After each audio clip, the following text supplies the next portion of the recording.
important that we come together to build community, to share our stories with each other, to continue learning about each other and strengthening our relationships. These times that we're in right now feel especially challenging and difficult, painful, and members of the LGBTQIA community definitely feel targeted and under attack in different places throughout the nation. This is not really new, but it does feel like being pushed back. We have experienced this in the past, but it's hard to feel like we're starting to make some progress and then to be pushed back. So we're so grateful that you are here. We need each other. We need to be strong as an LGBTQIA community, and we need to be strong with our allies and friends. We are all children of God, and we celebrate that. So today we're gathered for an opportunity for all of that. You have found the table talk questions on your table, and I hope you've had a chance to chat and talk a little bit, and maybe we'll do that later as well. And we also have some presentations prepared for you. So we have Ed Miller and Jeannie Forrest joining us today. And so they will give a little presentation, share some information about why we march, why we keep on keeping on, and then we'll have some more sharing after that. Thanks, Nanette. Hi, everyone, and welcome. I'm Jeannie Forrest. I am a member of this church since 2011 and have been involved in a wide variety of ministries and councils, just having chaired the Spiritual Formation Council and just finished the Camino de Santiago pilgrimage. I am glad to be standing. So, and my partner in Pride and the LGBTQIA historian, Ed Miller. So we're going to be sharing today some of our personal testimony, weaving together the stories of growth within our own Fourth Church, the worldwide events, and what also is happening within the larger Presbyterian Church. So we'll take about 20 minutes to share that, and there'll be time for Q&A afterwards. So, the LGBTQIA plus WOW, widening our welcome group.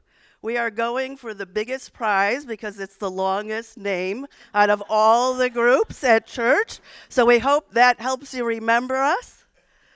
And for you baby boomers, is this on? Can you say supercalifragilisticexpialidocious? You can say LGBTQIA plus widen our welcome. At Fourth Presbyterian Church. Yes. So, it's the LGBTQIA plus Pride, and we're here to talk about why we celebrate, especially at Fourth, and why it's really important, just as Nanette said, to keep on keeping on. So, why do we do this? Because we are children of God, just like Tom said today. You were telepathic in creating this slide. Because we're loved by our families, our Fourth Church families, and our allies. And this time, it's a little possessed here. So we want to thank you for your love and support in advance. We wish you peace and joy. And I'm going to let Ed keep going.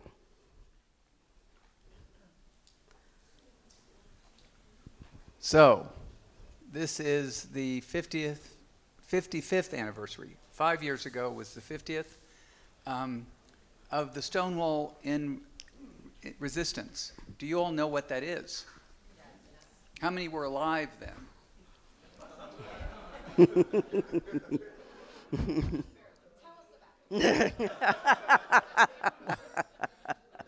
So you have to understand, and I'll get to this in a moment, I was 12 years old in Oklahoma at the time. I wasn't really plugged into what was going on in the village.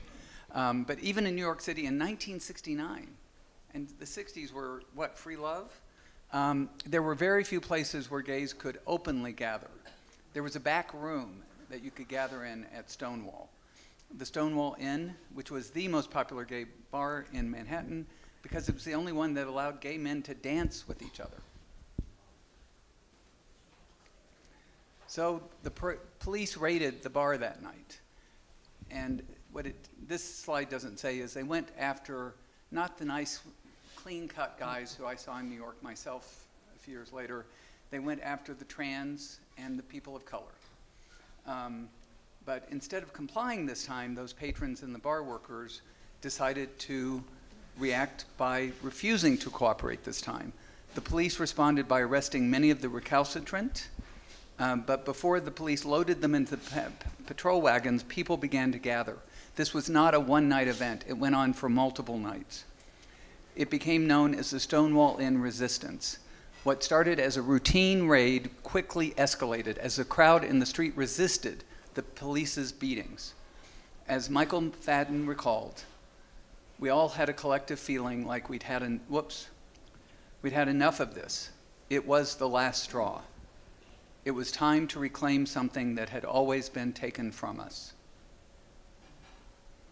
And you can see them fighting back in those pictures. So I'm in Oklahoma, actually in Oklahoma City. I'm 12 years old, and it's June. And so we're trading yearbooks. And I'm in 8th grade. Oops, and my good friend John Bleakley gives my yearbook back to me with this in it. And the weird part was, I knew it was an insult, but I didn't know why he was doing it to me. You see, I was being, those of you who know this book, the best little boy in the world. I was very active in my church. I was a youth deacon, all those good things. And then I went to college, Dartmouth. And at the time, diversity was 4 guys from Oklahoma. You know, we weren't from the East Coast. But what I didn't know when I accepted that there, after all, it had gone co-ed 3 years before, little did I know, is that it was the inspiration for Animal House. That I could have guessed. The frat scene was the social scene. So it was not a good place to deal with being LGBTQ, or even questioning, although I did. But then I moved to New York, and I went to work for IBM. You may notice a conservative theme here. Oklahoma, Dartmouth, IBM. I had a beard. Wow. And the reason I had a beard is because I was graduating a year early, and I looked I didn't have any more coloring then than I have now. There's a reason I have these glasses. And so anyway, I moved there, and luckily meet this guy named Larry Flamholtz, who becomes my big gay brother. But he also took me, he and his partner Bob had a requirement that if you came to their Pride Day brunch, you had to march in the parade. Well, the fact that they asked made me think, well, we didn't have social media, but you did have cameras, and I didn't want to be beaming into Oklahoma. But I went on, started down in Washington Square and marched up 5th Avenue, which, as you will know, it means you're going the wrong way. So, 81, I had delayed it for a year. I wanted to go back to business school. Moved here to go to the University of Chicago and basically stepped back into the closet. After business school, I went to work for Quaker Oats for 10 years, now Pepsi Chicago. But then in August 1985, I realized I may have saved my life by leaving New York and stepping back into the closet. So a year prior, let's do this. Here, just push that, Yeah. that one back. Ooh, no, Here, let me. there we go. So 1984, I finished my undergraduate degree in nursing and stepped right into the AIDS epidemic. Most of my care at that point at St. Joe's, I actually had the first person died of AIDS who was identified as having AIDS in my arms when I was 22. And that was the majority of my caseload and my care for the years following. So 1984, at this point, I was born in 1961. I was raised in a Catholic home, Catholic schools, all-girl Catholic high school. And I had been really involved. I used to play the guitar, those kinds of things. I had no real concept of homosexuality, except when I would hear slurs, and didn't understand that whole thing. So going forward, I meet my husband-to-be. We dated for 10 years before we even got married. But my mother would often say to me, "Why can't you be more like a girl?" And I had no idea what that meant. I just know I liked playing with my G.I. Joes, and I liked playing softball. So, fast forward. Ooh, forward. There I am, trying to look more like a girl. Do I do it well? Yes. And here's my husband-to-be, Jim. And we marry in 1987. And the whole wedding, and it was lovely. Well, all my best friends from high school. So, fast forward.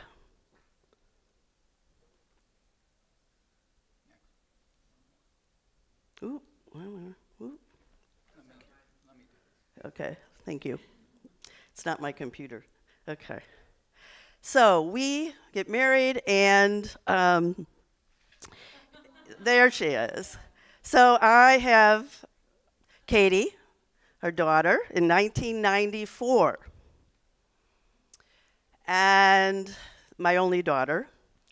Unfortunately, moving forward, the marriage between my husband and I after 18 years really started to dissolve for many reasons at this time. And so we'll bring Katie back into the picture in a minute, but I'm going to let you talk about the next. Now, I'm not only the historian, I'm the polity person. One thing people don't always understand among Protestant churches is that it's how we govern ourselves is why we're Presbyterians. We have presbyteries, we have presbyters, we have elders. We have this thing called the Book of Order, which is basically our constitution. And there was a long movement. It actually started in the 60s. The Presbyterian Church of America and Presbyterian Church of the United States merged in the 80s. Because mainline Protestant churches are declining. So we do this forced marriage. And it shows up to, one of the repercussions is that they end up proposing a thing called Amendment B. That all ministers and elders and deacons living in fidelity within the covenant of marriage between a man or a woman are chastity and singleness. It certainly sounds like a good churchy thing to be. However, if you happen to be gay at the time and actually approached by somebody at Fort Church to consider seminary, and I'm like, but they won't hire me because I don't plan to go back in the closet. Anyway, so if you were openly lesbian or gay, you may not be ordained in the Presbyterian Church USA as a deacon, elder, or minister. Those are the three ordained positions. Minister of the Word and Sacrament, elders, deacons. And it was a very sad day for Fort Church and our pastor, John M. Buchanan, who had purposely run to be moderator of the General Assembly to stop something like Amendment B, and instead it passed under his watch. And out of that came the Covenant Network, which many of you know about. All right, if you can hold it on that slide. So it's 1997. My daughter's, about 3 or 4. And I know I was becoming disillusioned. What would you put it? Keep it on the blue. Keep it on the blue. All right. Sneak previews. So, 1997, I looked for a church home. I became disillusioned with the Catholic Church. And so I found myself at the First Presbyterian Church in Evanston. And who was there? Many of you know her, but the Judith Watt, the Reverend Judith Watt. An important person in my life. So, yeah, but before that, I grew up Catholic. I didn't even own a Bible. So she says, why don't you join a Bible study? And lo and behold, who is running and organizing this Bible study? Laura Lee. Yes. And so it's Laura Lee. Who would have known at that point in time that I felt, I knew something was going on in me. I felt like I was struck by lightning.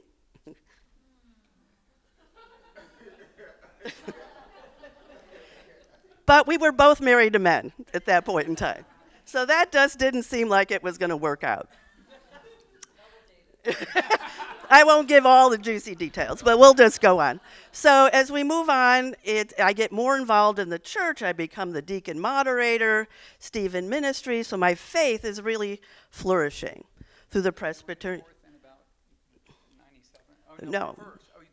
So this is now, fast forward, 2011. I turned 50. By this time, I'm divorced. And I'm with my best friends from the first wedding. And they say, what would you do in the next 50 years? And I say to myself, I'd be with Laura Lee. And so I call her out of the blue. And she says, well, this could have permanent consequences. So 2011, we got back together. We joined Fourth Presbyterian Church. Now, the strangest thing, and I think it's a God thing, we show up, and who was being installed that day as a pastor at Fourth? Judith Watt. Reverend Judith Watt. First time I was ever at this church. So there were signs throughout. So, 3 years later, it's now, well, wait, yeah. I need to talk. This is something that's happening simultaneously at the national level. Yes. But it's taken a lot of time. People said gay rights or LGBT rights happen so quickly. Maybe not if you're living them. So finally, 15 years, and there's a finally should be in there, finally 15 years after Amendment B, with a lot of very careful work with Covenant Network and many other organizations, More Light, Presbyterians working, they approve the change in ordination standards. So now instead of that chastity thing, it says, standards for ordained service reflect the church's desires to submit joyfully to the lordship of Jesus Christ in all aspects of life. G 1.0. And who's in this picture? But Judith. She should be here. And Rocky, I think. Do we know what this is about? What is this? Ordination. This is the laying on of hands. And you have to understand, Fourth was very accommodating in the late 90s, but it was sort of its own version of don't ask, don't tell. And now we didn't have to do that anymore. And everybody rejoiced. Okay. So it's 2014, and Quality Illinois is active, and people of the same gender are able to be married in Illinois. So Laura Lee and I decide to get married.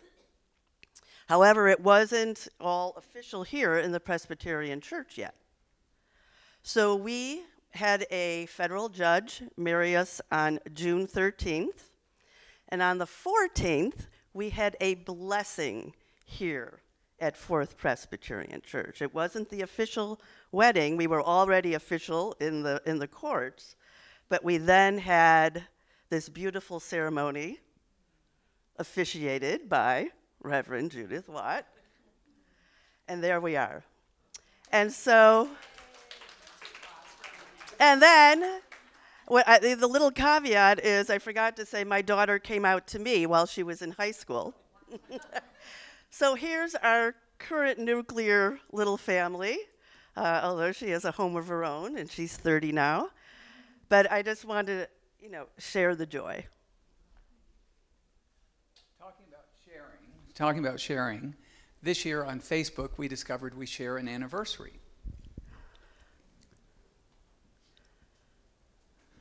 So they got married when in Illinois civil union went to marriage. You all were trailblazers. They got married. The Presbyterian Church was a trailblazer because they even beat the Episcopalians, I told my sister, who's an Episcopal priest. We voted to change the definition of marriage from a man and a woman to two people. Gosh, that sounds easy. And allow its churches and ministers allow, I purposely italicize that, forgive me, this thing does have a mind of its own, is because you didn't have to do it. Churches, it was kind of church option and minister option, but it was done and passed under the idea of pastoral discretion. This is an important day in the life of your pastorates, of your congregation. So they do that in June, but then our session has to vote. We vote unanimously. Shannon talks about this. She had come in May, how excited she was to have a session that voted unanimously to accept the vote of the PCUSA and allow pastors at Fourth Church to perform same-gender marriages where it's legal, Illinois, and at their pastoral discretion. So Dale and I had been dealing with this wedding thing, which we had never planned to do, since June of 2014. You know, it takes a year, guys. We pulled it off, and 1 year after they got married, Dale and I got married, but our marriage, and this was what we always said was unique, we had 160 guests, many of whom we have a pretty diverse set of friends, forgave people. What I always say is it was the very first time that they had been to a gay wedding in a church. It was the first gay wedding for a lot of our straight friends. And notice I have purposely, here, let me do it again, at the top of the program, the celebration of marriage. And the only word that was different in the program was husband and husband. Our officiant was Joyce Shin. She and I had become work buddies opening the Gratz Center. And we did it in the Buchanan Chapel, partly because of the Gratz Center meant so much, and also, you know, if you're in a pretty white dress up front in the sanctuary with that dark wood, it looks fine. Okay. Another important date is just the next year in 2016, we hung the Pride flag for the first time on Michigan Avenue. And I know for all of us, and what's nice is at Fourth is we have so many allies, and that it's not just about us, and hopefully that's what we feel about you as well. So why do we celebrate? And why do we, however, need to keep on keeping on? Well, I think you all know the answer to that second one. We didn't have an LGBT group at Fourth Church again until 2018. We were so mainstreamed. But then the culture has changed. And there's all sorts of hate going on in the land. And that's why we are in favor of inclusivity, particularly for the LGBT community, but for all people. Because we're all children of God, because we're loved by our families, by our Fourth Church family, and by our many, many allies. Thank you.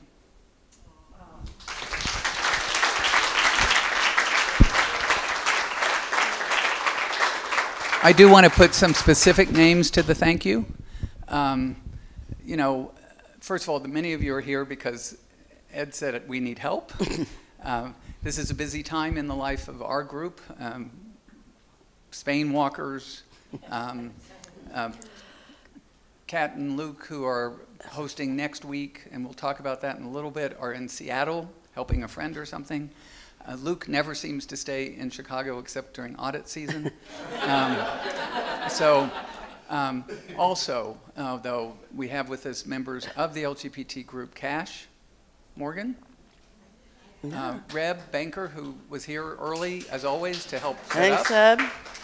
And we also have to thank, well, Roger Wilson, who's going to help us in a minute, but Nanette, who has been doing double duty as you know, Willie, who's here and not here, is Simon Crow, who, you know, makes all things, so many things at Fourth. I've been working with Simon since the Gratz Center and the lead ministry, and thank God for people and talent like the staff we have at Fourth Church. But Nanette, if you would, please come on up.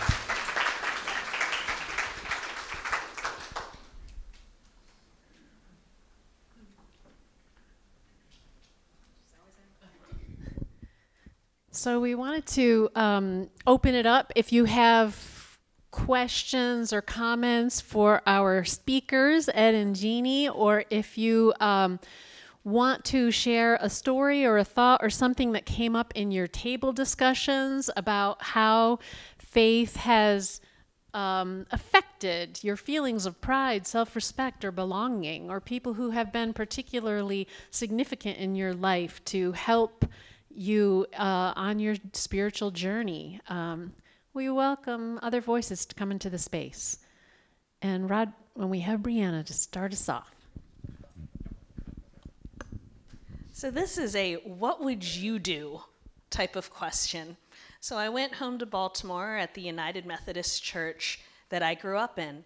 And United Methodist Church, this is a topic that has caused quite a lot of division, where it's, in the United States, it's very supportive of LGBTQ+, but with all the missions, especially to Africa, it is something that is persecutable.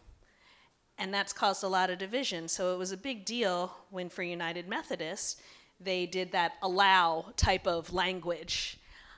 But when I went home to my church, which is an older congregation, as the minister addressed it, I think it was the week after it came, he was like, no, nothing is changing right now.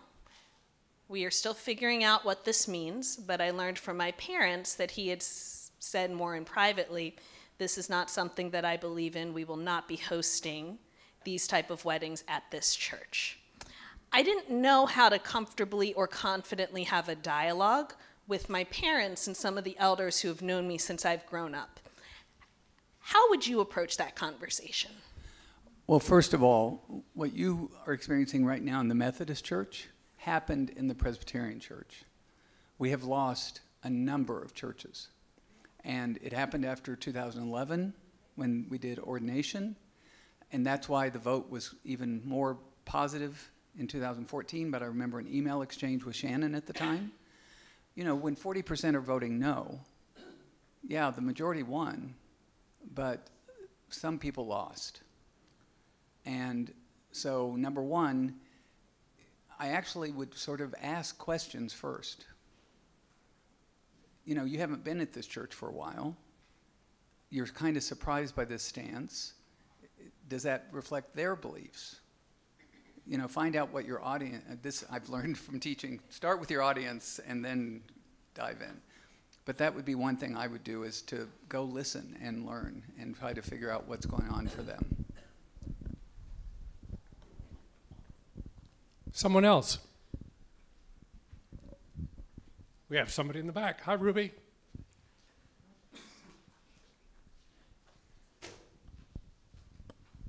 I got a question. It's been about 9.5 years I have been enjoying the Pride Parade before I joined the Fourth Church 2017, because I had ups and downs with Treehouse, but things changed.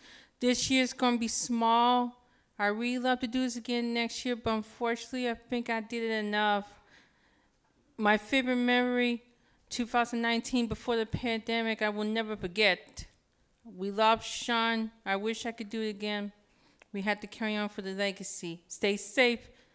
Peace. Thank you, Ruby. Yes.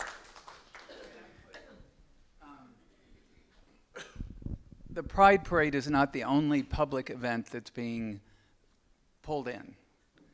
We have to worry about public gatherings. And unfortunately, that's again part of this culture of unkindness that Tom talks to us about. And so it's being done very, I think, it's to make it a safe event. And so there will be fewer, we get to march with the Chicago Coalition of Welcoming Churches. We do, however, only get to do 5 marchers this year. 4? Oh, okay. It was 3. Oh, now we're up to 4. Anyway. Yeah, last year 27 people from our church marched, and it was life-changing for a lot of people to march and to be screaming out to the crowds, God loves you, God loves you. That makes me tear up a little. Woo, because so many people do not hear that message. They hear God hates you, or you are turning away from God if you love this person, which destroys so many lives and is so hurtful. So our witness to march in that parade with other churches is life-saving sometimes for the people to whom we are yelling, God loves you. And I like to be there in my collar so they see that a clergy person is telling them, God loves you the way you are, the way God made you to be. So step into that truth. There are 30 churches that are marching as part of the Chicago Coalition. There are more churches that are member churches, and not every church got signed up quick enough to be included. But when the city made the march smaller this year, they put a lot of limitations on the size. Schools can't march. A lot of other groups cannot march at all. But the Chicago Coalition of Welcoming Churches will march. And first they said we could have 100 marchers.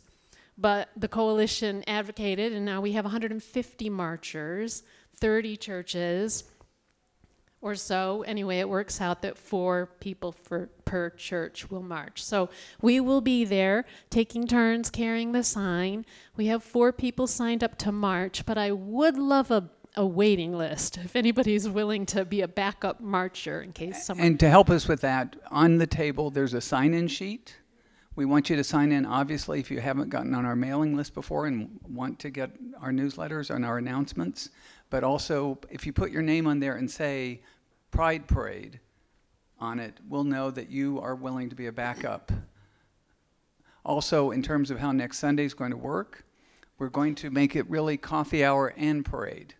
We always do a special coffee hour here, thanks to Robert and Ross. We'll have our Pride cupcakes, but we'll also have a Zoom screen. And I'm working with Kat Evans and Luke Beasley, who are hosting a brunch beforehand, like they have in the past. And yes, there'll be the marchers, but there will also be observers. And the goal is to get somebody holding a Zoom phone so that we can hear in coffee hour. The parade starts at 11, coffee hour starts at 11. At 11:15, we will hopefully be connected, or we'll be laughing. Anyway. Who else would like to share? So my daughter and her wife have a 14-month-old son that I'm really thrilled about. They live in Los Angeles, and they feel unwelcome. I think that easily they could find a church. Then I think it's important for children to grow up with a church family. I've encouraged them, but I'm not going to push them. So do you have any words of wisdom that might make it easier for me to connect with them for that to go forward and find, as Chase gets older, I think it's important to, do the Sunday school thing. Baptism? He's not even baptized. You're asking a huge question on how do we help the gay community heal from the harm that has been done to them and help them trust or find a family, a church family where they will be loved. And I guess my suggestion would be to keep loving them as a church person and telling them about our church and the things we do. And I'm sure you do all those things already. And they may not ever choose to go back to a church, but we keep having our witness of love and acceptance. We keep doing our education about how to talk about the Bible in a way that's loving and not hateful. Lots of different kinds of things we can do to try to push the needle. So my encouragement to you and everyone for all of that effort. Laura Lee. First of all, thank you, and I'm a little embarrassed just because a little bit was about me. But just to add to what Karen was saying, I was very involved at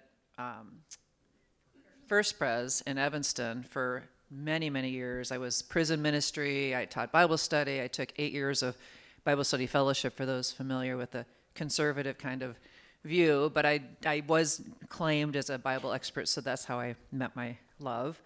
But what was so painful was when Dave and I got divorced and I came out of the closet finally, in 99, they literally kicked me out. And I had been in many leadership positions, and it was devastating. And so my main purpose of saying all this is thank you to Fourth Pres, because I knew that John Buchanan had kind of gone under the radar. I met this wonderful guy who welcomed me as a gay person here and said, we kind of fly under the radar, but there are several of us, and you're welcome here.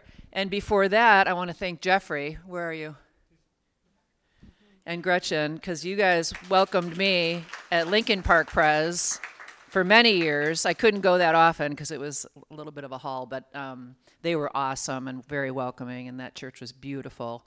And of course, to Jeannie's point, how crazy that when we took our first date here together, not only were we welcome, but Judy was thrilled that we had finally gotten together after all the years that we weren't together. So anyway, thank you to all of you for making us feel so welcome here. I want to just add a highlight of that, of thanking Pastor Jeff. Also, his church, when he was the pastor of the Lincoln Park Presbyterian Church, it was one of the first churches to proclaim in the PCUSA that they were more like Presbyterians, picking up on language from an early preacher who said there is yet more light to be shown on God's word. And so some Presbyterians took that and formed the More Light Presbyterian organization, and they ordained people before it was acceptable. They made a public witness about that, a testimony. So one of the early leading churches in that movement, and Pastor Jeff was ordained leader there. So thank you very much for that.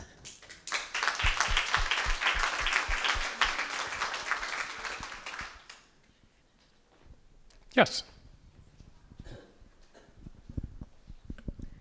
I'm a pediatrician. I have non-binary nibblings, and I have transgender patients in my practice.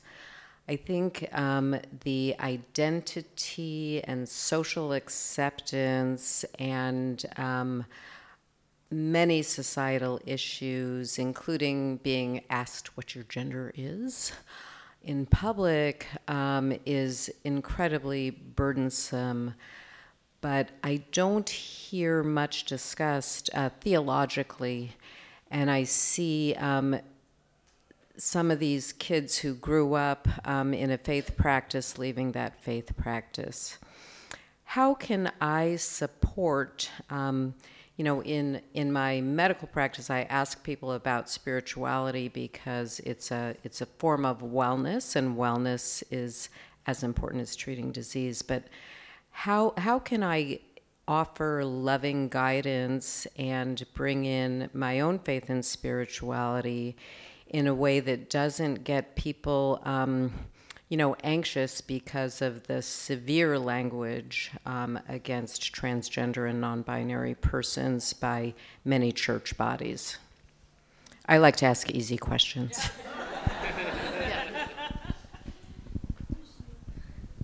Well, first of all, the trans community has been under assault, and it's because people are uncomfortable. And in fact, I have gay male friends my age older who are like, I don't get it. And I'm like, well, get it. Our godson, Margaret sang at our wedding. Mark, at 23, told us he's Mark. And he's in a family that accepts that and celebrates it. But that's so rare. We probably all know somebody who's trans. And in fact, if somebody's in the room and we're talking about you as if you're not here,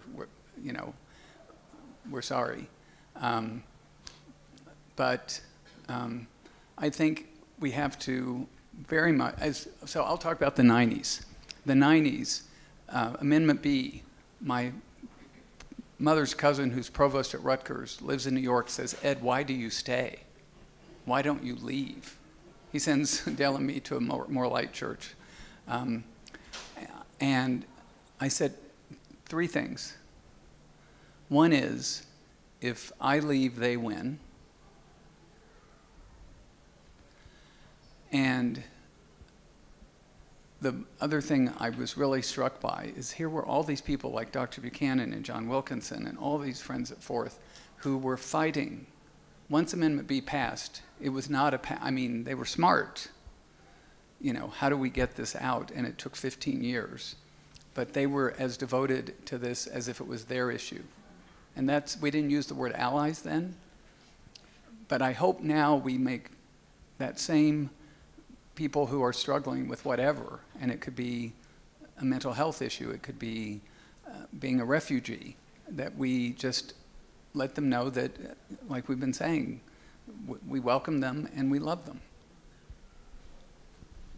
As a healthcare provider, what I try to do is be present, and it's through the way you communicate, body language, tone of voice, that you care, that they mean everything to you at that moment, and they're loved. So I think you're already doing that. Just want to validate that. Thank you. There are a few books on the table back there about trans issues. A lot of us are trying to get more educated about this and more understanding about this, and we have to keep doing that as well. And specifically talk some about the theological language. How do we think about this theologically? And there's a lot of work to do about that, and some is already being done. So we'll carry on learning with you.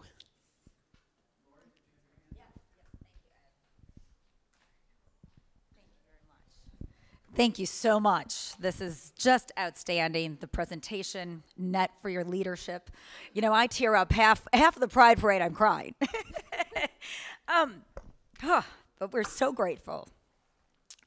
Now, to Ruby's point, I was just in the UK in June, hosting the first global summit, Out Connect Britain, and it was sponsored by UK's National LGBTQ plus Chamber of Commerce.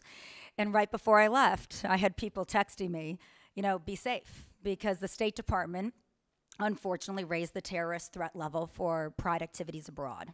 So I'm very grateful to our law enforcement and so many allies that are along that route and every day. But what I thought was really interesting that I just wanted to mention, and then I got a question. Talking about business is a really great data point that I feel really emboldened by. Right now in America, we have 1.4 million LGBTQ plus businesses. They contribute $1.7 billion to the U.S. economy. And our buying power sits at about $918 billion in the U.S. economy as the LGBTQIA community. So I think I love how we talk about our strides within faith. And I always love to highlight the strides in business, because my friends that don't see the spiritual connection with Pride certainly see those economic data points. So that's just something to share. Last week, when we were celebrating June 19th, Eddie Glaude Jr., who's a professor at Princeton, talked about June 19th and the emancipation and the date being so relevant, but mentioned that freedom wasn't the end of that result. Freedom is a practice. And I certainly believe that pride is a practice. And I really appreciate your tagline today, is keep going on, Can you tell us maybe 1, 2, or 3 deliverables you'd like us to keep in mind as we look to practice pride beyond the month of June? Thanks. Well, first, excuse me, allergies. Ooh. You hit one of my favorite topics, which is business. I teach at the University of Chicago's Booth School of Business, another conservative institution. So I do this thing on leaders as role models, and we're all role models. Back to your thing about practice, how we behave. You know, that's number one, how we treat others. I had my parents, I actually have figured it out recently. I think my dad figured out my story before Mom did. And I won't tell you that story. The business person I want to talk about is Tim Cook. Does anybody know who Tim Cook is? So, okay, Ross, who's Tim Cook? Apple, small little enterprise. He's a former IBMer, by the way, and he was handpicked and groomed by Steve Jobs for this role. And people were waiting for him to fail. We love to see people fail. Business press is as whatever. And he didn't, right? It's like 15 times I mean, it's amazing. But what else did he do? This introvert, this private man, he came out. And he even said at the time, I'm not doing it for me, but I'm doing it because I know it will help others. And so we did a senior high discussion back in April, and we did this little trivia game, and I decided to do, we did politicians, okay, that's Buttigieg, that's Harvey Milk, but business people. Well, I learned that was a very esoteric topic. Nobody had any idea about Tim Cook. So it takes all of us being, Tom said it today, authentic, a word that is used in leadership literature all the time and is given lip service by a lot of companies, and that's why there's probably all those LGBT places, because ultimately, I know some corporate, my belief about any, whether it's medicine, business, whatever, 80–90% of the people are trying their damnedest, but then you have systemic things like the stock market and market price that leads to bad behavior sometimes. But most people want to, and as long as it's good business, and right now it is good business, why are gay people, LGBT people, well, some of you have kids, but most of us never had to pay tuition. You know, we didn't have to raise the cost of 2 kids, 4 kids these days. You know, that's an investment, as you all parents know. Anyway. I sense us drawing to a close. We have one more comment from Annette.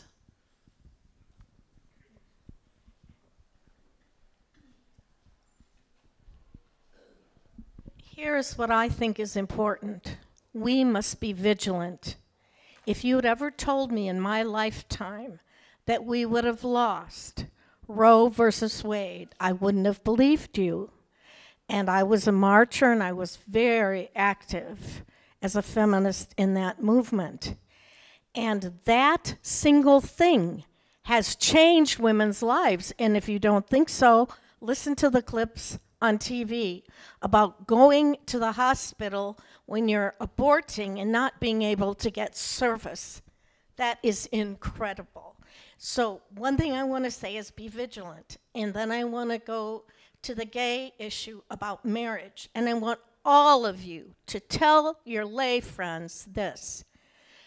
If you want to share your partner's belongings and all of the life that you spent together, then it must be legal. Because one of those families will walk right in and deny that and get away with it, even today in 2024. So the reason, because we had a big discussion at this church about 5 years ago about this. Why would you have to get married? Why can't you just love each other and be together? Well, you can do that. But having lived many years now, when my friends were gay and getting and dying, they didn't get one thing of their partners, not a coffee cup. I want to make that very clear here.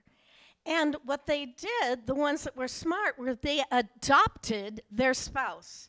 Can you imagine? How's that for a mess? Think about it. They had to do that to get those items and the fairness.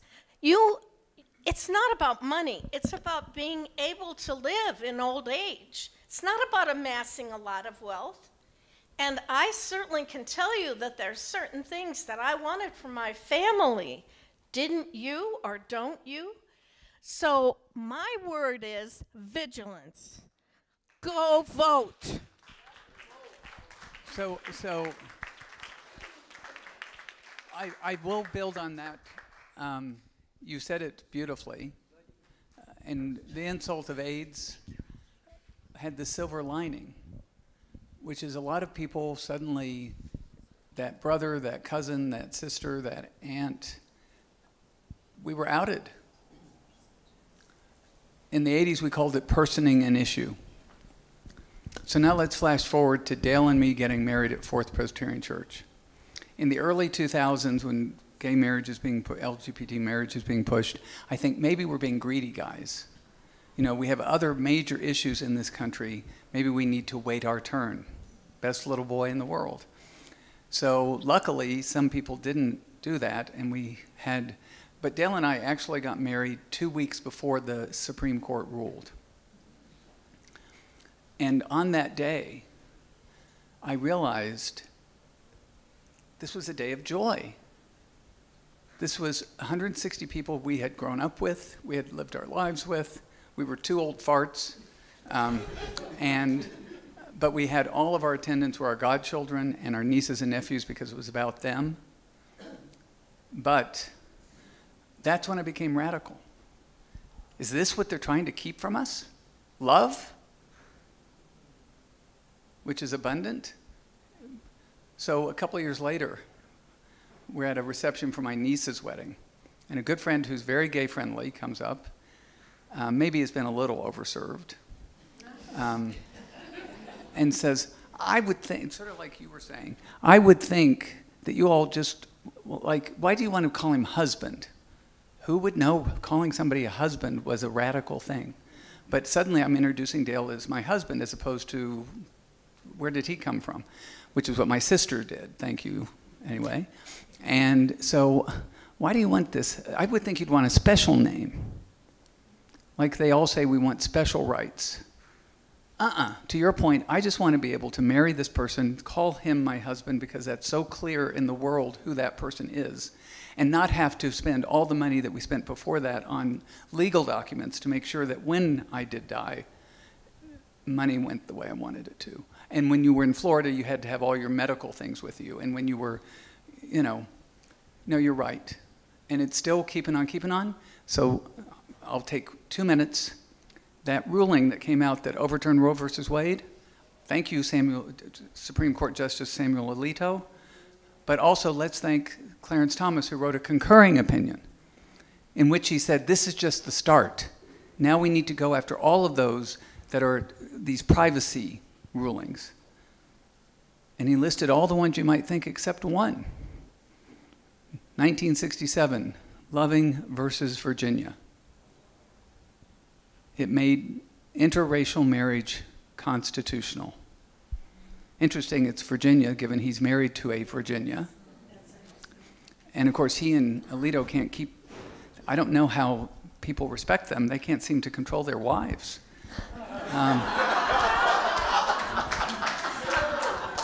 Enough politics. But to your point, that's why we have to keep on keeping on. Because there are people out there who seem so vested in taking away rights, women's right to choose at the most difficult personal time of their life. You know, I have 3 sisters, and I've always known which was the stronger sex, more organized, got more done. But certainly, if you have to make that difficult choice, it's between you, and this is why in Kansas, they upheld it, even in the rural areas, because they said, stay out of my bedroom, stay out of my doctor's office. We will handle these things. Thank you very much. Thank you. Thank you, Ed. A couple of points as we wind down. On every table, there's a sign-in sheet. It would be great if everybody at your table could sign in, just so we have a record of who was here.